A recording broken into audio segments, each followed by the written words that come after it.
केरल में एक बहुत बड़े धर्मात्मा संत थे। केरल में रहते थे, वो बहुत धर्मात्मा थे, भगवान के बहुत बड़े भक्त थे। तो उनके एक पुत्र पैदा हुआ। एक पुत्र जब पैदा हुआ तो कुछ दिन बाद ही पुत्र की मां चली गई, स्वर्गवास हो गया। लड़के का स्वर्गवास हो गया और वो मर गई। जब मां चली गई, अब उनके घर में कोई नहीं रह गया। अब छोटा बच्चा तो सबके घर में दाई माई लगी रहती हैं, तो दाई माई ने ही उस बच्चों को पाला था, छोटे बालक को। थोड़े दिन के बाद पिताजी भी गुजर गए, स्वर्गवास हो गया, वो भी चले गए। अब उस राज्य में जो दाई थी उसका रहना मुश्किल हो गया, तो राज्य छोड़ करके बच्चे को ले करके वो कहीं दूसरे देश में चली गई। वहां पर उस बच्चे को पालने लगी। तो एक राजा के घर में वो रसोइया का काम करती थी, वहीं वो खाना बनाती थी। और खाना बनाती और अपने उस राजा का जो बेटा था धर्म, उसको पालती थी। उसको रोटी पानी दे करके लड़का 5 साल का हो गया। 5 साल का जब हो गया तो दाई माँ भी मर गई।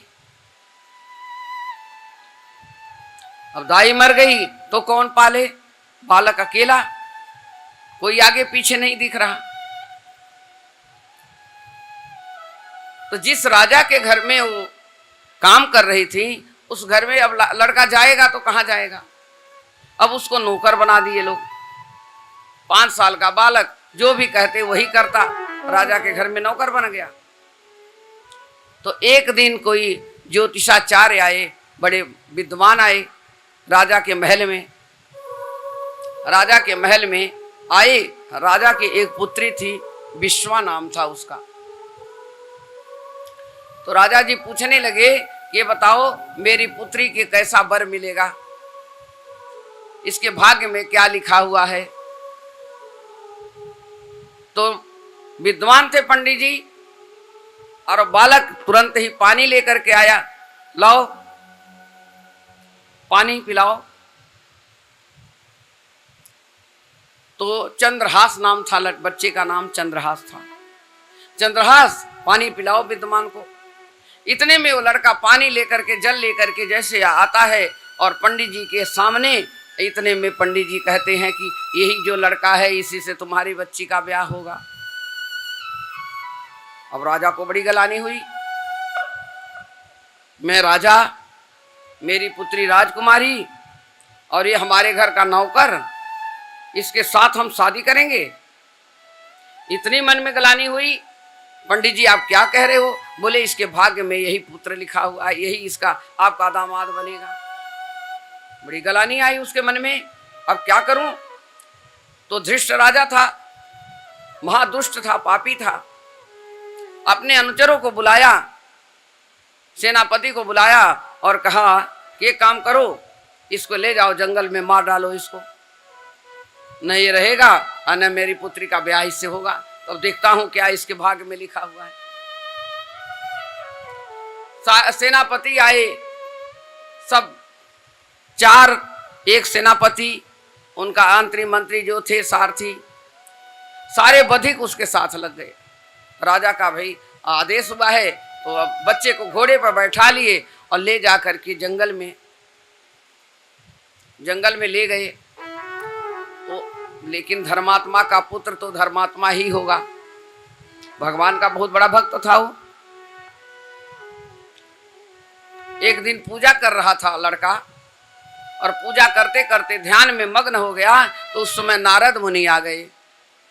नारद मुनि आए, उसको अपना मंत्र दे दिए। बोले हमारे पास तो कोई मूर्ति है नहीं, मैं क्या पूजा करूं? बोले बेटा ऐसा है, तुम ओम नमो भगवते वासुदेवाय का यही मंत्र जाप करना।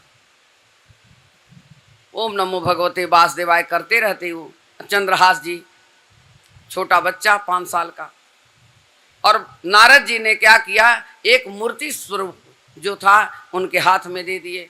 अब मूर्ति क्या होती है? शालिग्राम, शालिग्राम पत्थर की वही स्वरूप को चंद्रहास को नारद जी दे करके चले गए।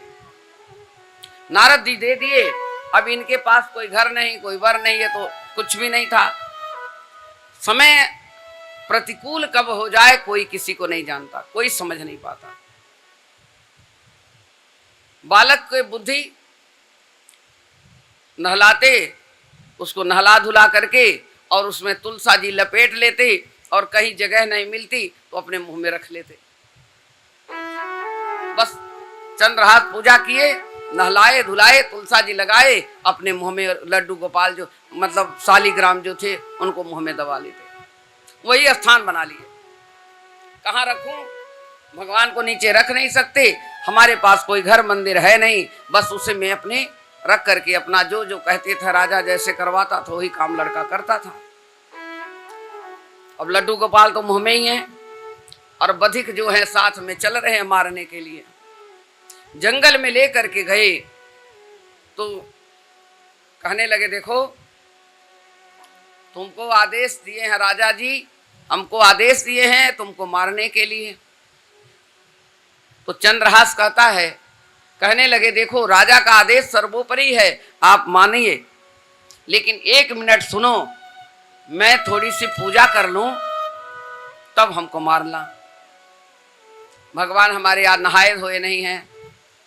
अब वहाँ जंगल में कहाँ जल मिले, तो जो बधिक थे उनकी पोटली कामठ थी, कामठ में पानी रखे हुए थे, और उसी कामठ का पानी ले करके चंद्रहास जी उसको क्या किए, भगवान को कहते हैं, देखो तुम्हारे पास जल है ना, और कुछ तो है नहीं, मुख से निकाले और उसी कामठ के पानी से अपने भगवान को नहला दिए। और उनके जेब में बराबर तुलसा जी रखी रहती थी, उसी तुलसा को ले करके उनको लगा दिए, और लगा करके फिर मुख में डाल लिए, मुख में डाल लिए। तो जब ये बधिक जितने थे, अब देखे कि इतना छोटा बच्चा ये भगवान का भक्त है, ये तो हम बहुत बड़ा पाप कर रहे हैं। देखिए बुद्धि बदल गई, मारने वाली की बुद्धि बदल गई। जा पर कृपा राम की होई, अता पर कृपा करे सब कोई। जब भगवान की कृपा होती है तो उसका कोई बाल बांका नहीं कर सकता है। बुद्धि बदल गई, कहने लगे मारूंगा, अब तो मैं इनको इसको बालक को मार के मुझे क्या मिलेगा। राजा कितना दुष्ट है बताओ। अरे कोई बात नहीं, शादी करे या न करे मत करे, पर मारने के लिए आदेश दे दिया, बड़ा आताताई है। और इस बच्चे को देख करके मुझे दया आ रही है। चार के चारों जितने थे सबकी मति सबकी बदल गई, सेनापति का। अब क्या करें, राजा का आदेश है, बच्चा भी बचना नहीं चाहिए और इसको मारना ही जरूरी है, और नहीं हम ले जाएंगे कुछ तो राजा हमें मार डालेगा। क्या लीला हुई भगवान की। तो लड़का जो था वो चंद्रहास के 6 अंगुली थी। कहते हैं एक सामांग एक व्यामांग, तो ये दोनों अशुभ होते हैं, मतलब आधा अधिक अंग वाले भी आए, कम अंग वाले भी, तो अशुभ ही दोनों माने जाते हैं। 6 अंगुली थी। एक के मन में आई कि इसके देखो 6 अंगुली है, अंगूठा 2 था, और ऐसा करते हैं कि अंगूठा ही काट देते हैं इसका, और अंगूठा काट करके ले जा करके राजा को दिखा देंगे, देखो हमने मार दिया उसको, इसकी जान बच जाएगी, हमारी जान बच जाएगी, और ये बालक छूट जाएगा कहीं कमाएगा खाएगा चला जाएगा। चारों ने ये विचार बना लिया। हाथ की जो अंगुली थी 6 अंगुली छांगुल था, वो एक अंगुली वो फालतू जो थी उसको काट लिए, और काट करके बधिक जो थे राजा को आकर के बता दिए, धृष्ट राजा को, ये लो बालक को हम मार दिए, अंगुली भी दिखा दिया उसको, हो गया, विश्वास हो गया कि लड़का मर गया, मार दिए सब। लेकिन भगवान जो करता है वो सही करता है, भगवान जो करता है वो भी सही करता है। तो अब इसके मन से बात निकल गई कि अब मेरी बेटी तो अब उसके ब्याह ही नहीं जाएगी, अब जो होना था हो गया, वो तो चला गया। तो जो सेनापति था वो कहने लगा कि बहुत अच्छा काम किए हम लोग, बालक के जा छोड़ो, चलो राजा के पास। राजा को विश्वास हो गया, अब ये राजा बड़े अच्छे से अपने दुष्ट राजा था, लेकिन बुद्धि और मति और तकदीर कब बदल जाए कोई नहीं जानता। तकदीर अच्छी थी बच्चे की। जंगल में फिर रहा था, सुंदर थे चंद्रहास जी। और उसी समय एक बहुत बड़ा राजा जो था वो शिकार खेलने वन में आ गया। एक राजा वन में आया शिकार खेलने के लिए, तो शिकार कर रहा था, कोई हिरन नहीं मिला, तो एक बहुत सुंदर, यही चंद्रहास जी को देखा, ये तो बहुत सुंदर बालक है, ये किसका है? तो चंद्रहास जी से पूछता है तुम कौन हो? बोले मुझे नहीं पता, मैं तो अकेला इस वन में, मैं राजा के घर नौकरी करता था, उन लोगों ने मुझे ले आकर के यहाँ जंगल में छोड़ दिए और मुझे याद नहीं मेरे माता पिता कहाँ हैं, क्योंकि बताए नहीं थे कोई, दाई माँ भी मर गई। राजा कहने लगा इतना सुंदर बालक, मुझे भगवान ने संतान नहीं दी है, कोई औलाद नहीं है मेरे पास, तो क्यों ना मैं इस बालक को ही गोद ले लूं, और गोद ले करके मैं अपनी एक पुत्री है और इसको पाल पोस करके इसी को अपना दामाद बना करके अपने राजपाट सब इसी को दे दूंगा।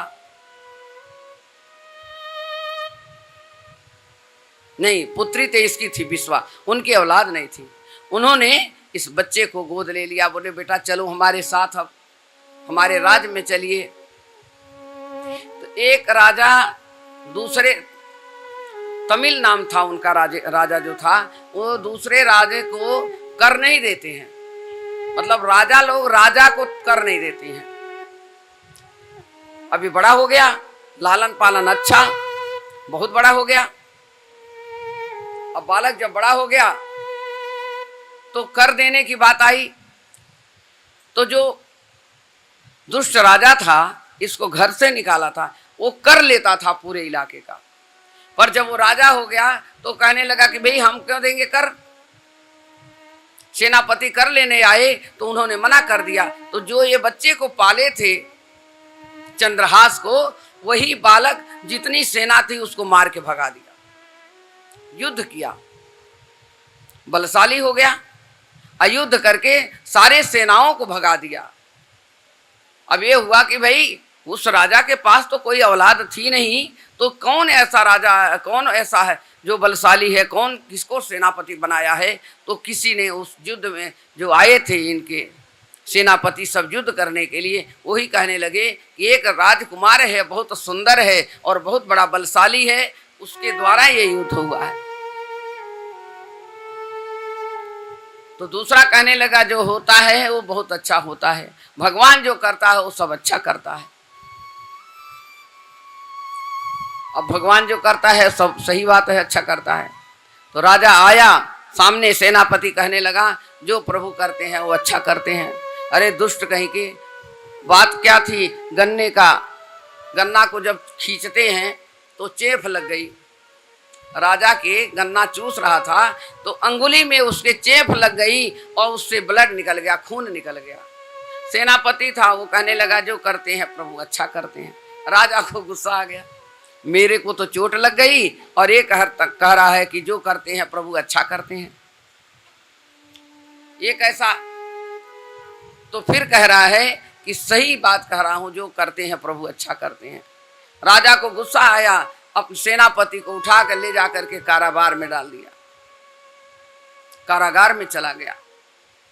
सेनापति को कारागार में डाल दिया और अब राजा चला गया शिकार खेलने के लिए। दुष्ट राजा जो था जब जंगल में शिकार खेलने गया तो वहां देवी जी की पूजा हो रही थी।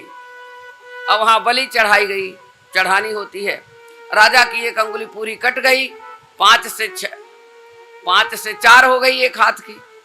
और राजा जब बाण मारने गया वहां, तो जो वहां के जो बलि दे रहे थे कि आज मनुष्य की बलि दी जाएगी जंगल में, चलो इस राजा को ही पकड़ लिया जाए। तो राजा को पकड़ लिए और राजा को ले जाके बलि देने के लिए तैयार हो गए। तो जब बलि देने की बात आई तो उसमें ये था कि अंग पूरा है कि आधांग है। ये आधांग या व्यामंग मतलब बढ़ा हुआ भी नहीं सही है और कम भी नहीं, ये तो बलि देने योग्य नहीं है। अब राजा को छोड़ दिए, राजा आ गया घर। तो फिर सेनापति से मिलने गया तो कहता है सेनापति जो होता है वो सब भगवान अच्छा ही करते हैं। कहने लगे मैं तो बलि चढ़ने जा रहा था, किसी तरह से बच के आ गया, फिर कह रहा है जो करते हैं भगवान अच्छा करते हैं। तब कहने लगा राजा कि ये बात सही कह रहा था सेनापति कि जो करते हैं भगवान अच्छा करते हैं। तो सेनापति को जा करके उसको कारागार से ताला तोड़ करके खोल करके कहते हैं कि आप उसको बाहर कर ले आइए। सेनापति आया तो कहा कि कहो महाराज जी क्या बात है। कहले आज तुम्हारी बात मेरे समझ में आ गई। कहने क्यों, क्या हुआ? बोले आज मेरी बलि हो जाती, मेरी तो जान चली जाती, मैं तो नहीं बचता। तो फिर सेनापति कह रहा जो करते हैं भगवान अच्छा ही करते हैं। बोले यही बात सही है, भगवान जो करता अच्छा करता है। अगर आप मुझे कारागार में नहीं डालते, आपकी एक अंगुली कट मैं जाता तो मैं बलि चढ़ जाता। आपकी अंगुली कट गई, एक अंगहीन हो गए तो आप बच गए, और इधर मुझे कारागार में डाल दिए, मैं भी बच गया, तुम भी बच गए। तो जो करता है भगवान अच्छा करता है। तो अब ये चंद्रहास धृष्ट राजा को पता लग गया कि ये तो वही लड़का है जिसको मैंने मारने के लिए भेजा था। सेनापति को बुलाता है, कहता है कि ये लड़का बच कैसे गया। बोले महाराज जी ऐसी ऐसी बात है, हमारी हिम्मत नहीं पड़ी बच्चे को मारने के लिए। जो सेनापति के साथ थे सबको निकाल दिया, तुम सब दुष्ट हो, अब उसको पकड़ करके ले आओ। वो जंगल में सो रहा था। इधर विश्वा जो थी, विश्वा नाम था इसका, विश्वा जो थी अपने सहेलियों के साथ उसको बुलाओ और मेरे यहाँ आकर के मेरी बात को सुनाओ। मैं उसको अपना राजपाट दे दूंगा और अपनी बेटी का ब्याह कर दूंगा। देखिए यहाँ पर छल कर रहे हैं। जो दुष्ट राजा था ये छल करने लगा, उनको पता नहीं था। उसको बुलाए और बुला करके क्या कहते हैं कि तुम्हें एक पत्र देता हूँ, इस पत्र को ले जा करके उस राजा को दे देना। मेरा बेटा जो है मदन सेन जो दुष्ट राजा था, उसका बेटा कहीं और राज करता था, वो बहुत बड़ा महाराजा था वहाँ का। मेरे बेटे को ये पत्र दे करके आओ। और उसमें लिखा हुआ था कि इस पत्र में ये लिख दिया कि जो लेके जा रहे हो ये जाएगा तुम्हें पत्र देने, तो जब इसको आप जल देंगे तो जल के अंदर इसको विष दे करके मार देना, इसको विष दे देना। मारने की बात नहीं लिखा, इसको विष दे देना। तो जाते जाते घोड़े पर सवार होकर के गया, जंगल में सो रहा था। और उसी समय विश्वास चारों अपनी सहेलियों के साथ उसी जंगल में घूमने निकल गई। पास का जंगल था। देखी कितना सुंदर राजकुमार है, कितना बढ़िया है, ये कहाँ का राजा है। निद्रा आ गई, सो गया। लेकिन जब जो राजा होते हैं उनके जो पगड़ी होती है ना, उसमें मुदगल मछली क्या नाम पंछी होती है, मुदगल पंछी की जो पंख होता है वो लगाते हैं। तो मुदगल पंछी का जो पंख लगाया उसको समझ लो कि ये चक्रवर्ती सम्राट है, क्योंकि वो राजा तो बन ही गया था।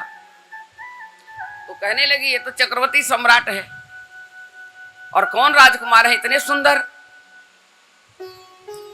हवा आती है, हवा, और उन्होंने क्या किया, वो पत्रिका को अपनी पगड़ी में रख लिए थे। हवा आई, पत्रिका उड़ के नीचे आ गई। पत्रिका पढ़ती है तो देखती है मेरे पिता की साइन हुई है, नीचे हस्ताक्षर हो रखा है और लिखा हुआ है कि इसको विष दे देना। लड़की अचंभे में पड़ गई, मेरे पिताजी इतना बड़ा अन्यायी और कह रहे हैं इसको विष दे देना। तो ये विष नहीं कहे होंगे, ये अपने मेरे भाई के पास पत्र जा रहा है, तो मेरे पिताजी तो कहेंगे कि विश्वा को दे देना। विष का विश्वा बना दी। अब वो बनाई कैसे, एक छोटी से तिनकों को लेती है डाली से और अपने काजल से लेकर के उसमें विष के बजाय विश्वा लिख देती है। कि गलती हो गई लिखने में, पापा को, हमारे पिताजी महाराज जी जो लेटर पत्र लिखे हैं ये गलती हो गई। बस वो काजल से उस अक्षर को विष से विश्वा बना दिया। और इधर राजा समझ गया कि उसको तो विष दे दिए होगा, मेरा बेटा मर गया होगा। ये जाको राखे साइया मार सके न कोई, अब बाल ने बाका कर सके जो जग बैरी हो। चाहे कितनों बैरी कोई हो जाए, अगर सांस लिखी है तो कोई किसी का कुछ नहीं बिगाड़ सकता। पत्र जाता है, उसको पता नहीं, और लड़की उसके उसी के टोपी में जो पहना हुआ था और उसी में रख करके फिर चली आती है। पत्र मदन सेन को चला गया बेटे के पास। मदन सेन ने क्या किया, अपनी बहन को बुलाया और बहन को बुला करके और अपने चंद्रहास के साथ पाणी ग्रहण संस्कार कर दिया। पिता यही पड़े हुए हैं, देख रहे हैं हमारे, वो तो विष दे दिया होगा, मर गया होगा। लेकिन जब पिता का आदेश था कि विश्वा दे देना, तो बहन को बुला करके बहुत अपने अच्छे तरीके से सब देन लेन करके अपने बहन का ब्याह कर दिया चंद्रहास के साथ। कहां से कहां आकर के जोड़ी मिलती है, कितना कितने तरीके से, कैसे कैसे। अब वहां से जा करके देखता है कि अब विश्वा को बुलाओ, तो अपने बेटे से मदन सेन से कहने लगा, ये क्या कर दिया तुमने? बोले पिताजी आपने ही तो लिखे थे इसको विश्वा दे देना, तो मैंने अपनी बहन का ब्याह इसके साथ कर दिया, एक ही बहन थी उसकी, और मैं अपना सारा राजपाट इसको दे दिया। वो राजा बन गया। जो राजा उसको संतान नहीं थी, उसने जो लिया था, उसकी एक ताऊ चाचे की एक लड़की थी। अब वो कहने लगा, अब देखिए शादी हो गई, फिर भी ये कह रहा है उसको मार दो, मेरी बेटी बिन ऐसे ही रहेगी, विधवा रहेगी, कोई बात नहीं, पर इस नौकर के साथ ब्याह नहीं करूंगा। अब इसमें युद्ध छिड़ गई। जो संतान इसको लिया था, जिसने पाला पोसा बड़ा किया, बोला नहीं मैं अपनी पुत्री का ब्याह करूंगा, बहुत बड़ा राजा था वो। अब युद्ध छिड़ गई, तो जब हो गया तो मदन सेन कहने लगे, पिताजी तुम मूर्ख बने हो, एक चक्रवर्ती सम्राट का पुत्र है, इसने गोद ले लिया है, अगर मेरी बहन उसके घर जाएगी तो कितनी सुखी रहेगी। और उसको फिर समझाते हैं, इतना बड़ा राजा होकर के अपने बेटी का कन्यादान कर रहा है, और मैंने अपने बेटी का कन्यादान कर दिया, तो ये नौकर कहाँ रह गया, अब तो ये चक्रवर्ती सम्राट है। तो कहने का मतलब ये है, भाग्यो देन तेन सर्जितेन, जब भाग्य में लिखा है तो सर्जनहार उसका पालन करते हैं। आपके भाग्य को बिटा नहीं सकता कोई। कहां से कैसे कैसे भगवान मिलाए और कैसी कैसी भाग्य उदय हो गई उसकी। दोनों राजों का, वो दमाद का भी राज मिल गया, इधर का भी, पाटिल देश का जो राजा था